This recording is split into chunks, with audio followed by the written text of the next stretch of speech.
Okay, this video is very short video because I want to talk about the list methods or the list inbuilt methods.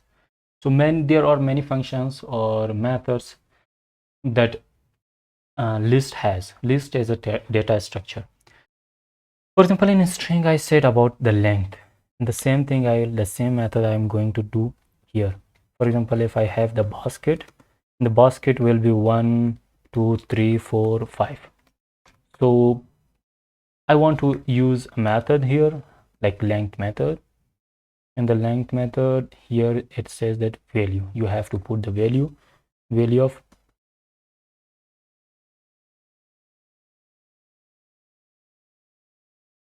basket.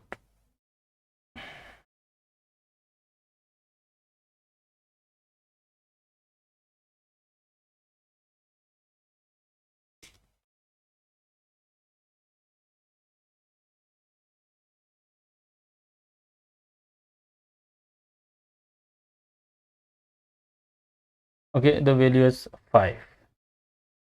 Means what it means? It means the length is 5. 1 2 3 4 5. So as I said that string while indexing it will start from the 0, but when we have the length it will start from the 1.